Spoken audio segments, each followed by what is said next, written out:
கர்த்தருடைய நாமம் மகிமைப்படுவதாக. நான் உங்கள் சகோதரி மெஸ்ஸி என்ன வாக்கியம். கர்த்தர் இன்றைக்கு நமக்கு தருகிற வசனம் 1 நாளாகமம் 19வது அதிகாரம் 13வது வசனம். தைரியமேறு, நாம் நம்முடைய ஜனத்திற்காகவும் நமது தேவனுடைய பட்டணங்களுக்காகவும் திடங்கொண்டிருக்க கடவோம்.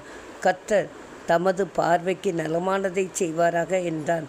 யோவாப் தனது சகோதரனை பார்த்து இந்த வார்த்தையை சொல்கிறான். எப்போன்னு பார்த்தோன்னா, தாவீதுக்கு விரோதமாக அம்மோன் புத்திரர் சீரியரை துணைக்கு அழைத்து வந்தபோது இந்த வார்த்தையை யோவாப் தனது சகோதரனிடத்தில் சொல்கிறான். அப்பொழுது கர்த்தர் அவர்கள் நம்பியபடியே அவர்களுக்கு நலமானதை செய்து முடித்தார். எப்படின்னா, அம்மோன் புத்திரர்களுக்கு முன்பாக சீரியர்களே முதல்ல யோவாப் படைகளுக்கு முன்பாக நிற்க முடியாமல் ஒளிகிறது. அதை பார்த்து அம்மோன் புத்திரரும் ஓடுறாங்க. இன்றைக்கு உங்களுக்கு முன்பாக இருக்கிற எத்தனையோ சத்துருக்களை குறித்து நீங்கள் கலங்கி தவித்து கொண்டு இருக்கலாம்.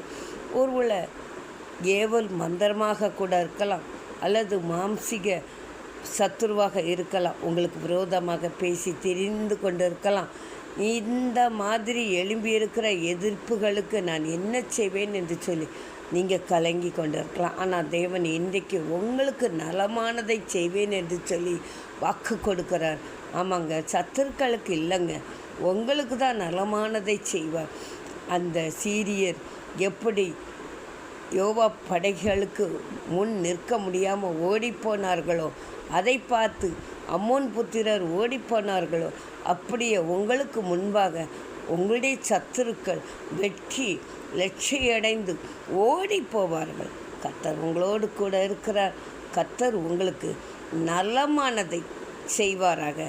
எப்படிப்பட்ட பிரச்சனையில் நீங்கள் மாட்டியிருந்தாலும் கர்த்தர் அதில் உங்களுக்கு நலமானதை செய்வேன் என்று சொல்லியிருக்கிறார். நோயாக இருக்கலாம், எதுவாக இருந்தாலும் கர்த்தர் உங்கள் வாழ்க்கையில் நலமானதை மட்டுமே செய்வார். கர்த்தர் தாமே இந்த வார்த்தை ஆசீர்வதிப்பாராக.